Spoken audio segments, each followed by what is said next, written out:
자, 안녕하십니까 여러분. 꽃보다 취업 강원 대표입니다. 오늘은 여러분들한테 신한은행 채용 공고 가져왔습니다. 저희 학생들도 은행 관련 친구들이 굉장히 많아요. 저도 예전에 4대 은행, 이제 국민은행은 그때 공채가 안 떴어서 나머지 은행들은 서류든 면접이든 떨어져 본 적이 없어요. 그래서 저도 굉장히 반가운 곳인데, 사실 2024년에 취업이 굉장히 어려웠어요. 원서 넣어보신 분들 아시겠지만 신한은행도 어때요? 은행이 원래 막 세 자릿수씩 뽑으니까, 그래서 문과에서 좀 가기 좀 수월한 부분이 있는데, 신한은행도 작년에 30명 뽑았다는 얘기도 있고 정말 조금 뽑고 그랬기 때문에 쉽지 않은 시즌이었고, 왜 2024년에 취업이 어려웠고 대응 방안이 뭔지는 제가 위에 영상 링크 드리니까 꼭 보시면 좋을 것 같고요.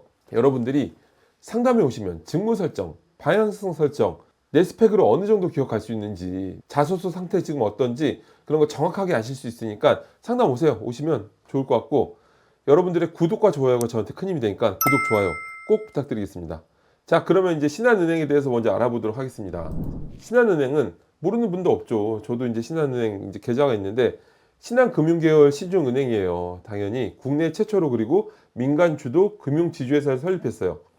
은행 중에서 보수적이고 오래된 곳이 이제 우리은행, 그리고 뭐 후발주자로 디지털 혁신 같은 거 이루고 있는 은행이 또 이제, 그런 은행이 또 하나은행, 이렇게 좀 나눠져 있죠. 여러 가지 이제 은행마다 특색이 있는데, 신한은행은 저는 제 기억에는 굉장히 공격적인 은행이에요. 원래 조흥은행이 신한은행보다 훨씬 컸는데 조흥은행을 인수하질 않나. 제가 기억나는 게, 여기에 이제 사실 좀 심한 은행이라는 별명도 있었던 게, 제가 취업할 때쯤에 놀라웠던 게, 국민은행하고 신한은행하고 당시에 지점수나 뭐 매출이 비슷했는데 은행원 숫자가 국민은행이 2배로 많았어요. 무슨 뜻일까요? 아무튼 여러분들이 요즘은 그렇게까지는 아닌 것 같은데, 아무튼 신한은행은 1982년에 설립됐습니다. 이후 공적자금 회수를 위해서 조흥은행을 인수하고 2006년에 합병을 했습니다.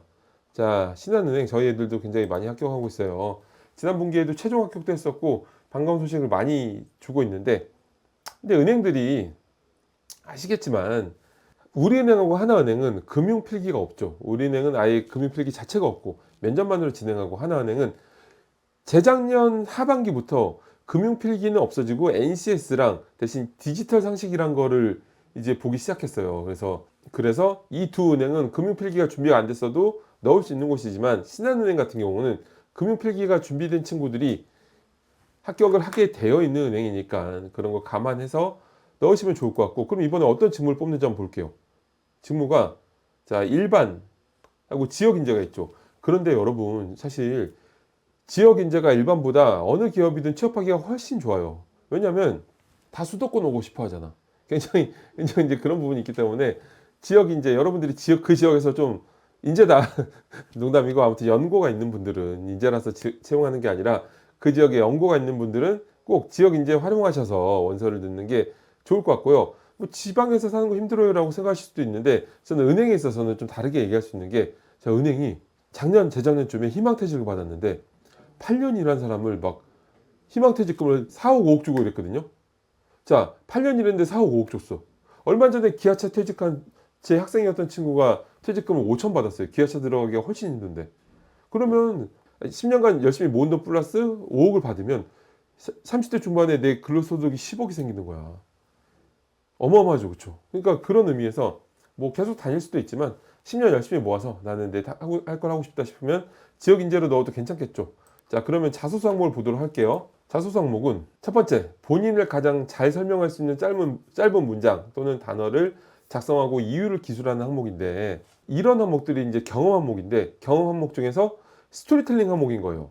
자소서 경험 항목이 두 종류가 있어요. 하나는 내 직무 역량을 쓰는 항목이 있고, 하나는 스토리텔링을 하는 항목이 있어요. 자, 직무 역량은 뭐예요? 뭐 데이터 역량, 금융권에서 내가 경험했던 것들, 뭐 업무 경험, 뭐 이런 것들이 있는데, 이런 항목들은 사실 필력 자체보다 잘 추출하는 게 중요한 거고, 필력이 요구되는 건 스토리텔링 항목이에요. 스토리텔링이 뭐예요? 영화, 드라마, 웹툰 같은 거예요. 어때요? 스토리를 꽉꽉 채워서 내가 어떤 사람인지를 보여주는 건데, 자, 이 전문성 항목과 스토리텔링 항목의 차이는 제가 위에 영상 링크 드리니까 꼭 보시면 좋을 것 같고요. 보시면 완벽하게 이해돼요. 자, 그럼 스토리텔링은 어떻게 하는 거냐면, 먼저 상황을 제시하는 거예요. 다른 생각, 부연 설명 이런 거 하지 말고 바로 상황을 두 가지로 쫙 제시하고, 그 다음에 그 문제점을 줘야 되겠죠. 문제가 분명해야 돼요. 자, 여러분, 영화, 드라마, 웹툰 같은 거 볼 때도 여러분들이 갑자기 막 쿠키를 굽게 되고 뒤에 내용이 너무 궁금해질 때가 언제예요? 주인공이 어떤 공경에 빠졌을 때죠. 그럴 때 이제 우리가 이제 궁금해져서 계속 보는 거기 때문에 여러분들이 자소서에 있어서도 문제점을 명확하고 흡입력 있게 쓰는 게 굉장히 중요해요. 그리고 이제 나머지 절반 이상의 분량을 내가 이 문제를 어떻게 해결했는지를 풀어내는 건데, 자, 그러면 이 항목에서는 저를 가장 잘 설명할 수 있는 단어는 뭐 협상가입니다 라고 한 다음에 여러분들이 기존에 만들었던 협업했던 경험 같은 거를 그대로 넣으시면 되겠죠. 자, 그 다음 항목, 은행원에게 가장 필요한 역량이 뭐라 생각하는지.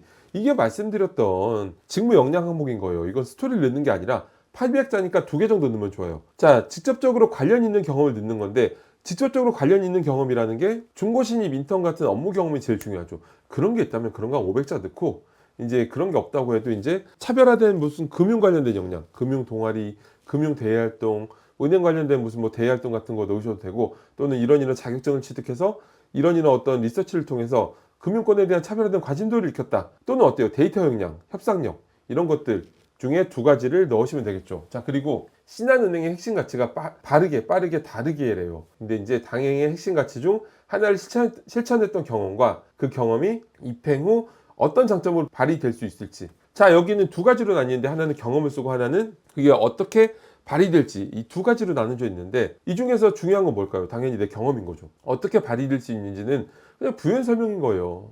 이게 중요한 게 아니다. 그러면 예를 들어서 다르게를 선택한다면, 자, 신한은행의 핵심 가치 중 저와 가장 부합하는 것은 다르게입니다. 이와 관련하여 한 다음에 관련된 스토리텔링을 쫙 넣으면 되겠죠. 자, 다르게로 한다면 어때요? 저희 친구들 저희 꽃보다 취업 학생들은 마트 자소서를 만들 때 기존 제도와 시스템을 개선했던 경험이 있어요. 그거를 넣어도 되고, 또는 빠르게로 넣은 다음에 여러분들이 저희 학생들은 마트 자소서 만들 때 장점을 추진력으로 만들거든요. 추진력을 넣으면 되겠죠. 빠르게 정확히 맞겠죠. 자, 마지막 은행 입행 10년 혹은 20년 후. 와, 너무 나이가 그쵸 많아지는데, 제 또래 친구들도 이제 나이가 굉장히 많으니까, 자, 은행 입행 10년 혹은 20년 후 본인의 모습을 상상하고, 그때도 나는 이제 잘생겼을 것이다.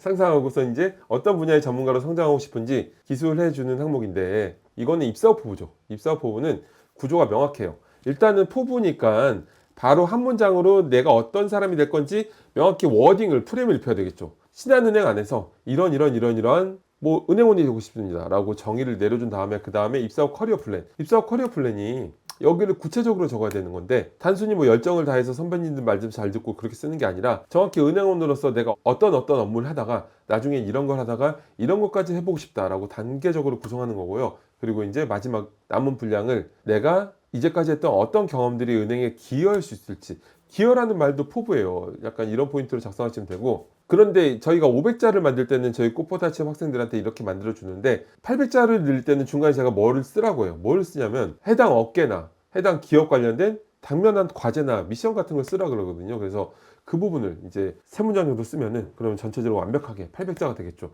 자, 여러분, 오늘 신한은행 채용 공고를 봤는데, 여러분들이 이제 신한은행에서 좋은 기회를 얻어서 당당한 은행원이, 바로 직전 분기에도 저희 학생이 최종 합격하고서 너무 반가워서 너무 고마워하고 계속 연락이 오고 하더라고요. 어쨌든 여러분들도 당당한 은행원으로서 활동할 수 있도록 그런 좋은 기회를 얻을 수 있으면 좋겠습니다. 자, 여러분, 감사합니다.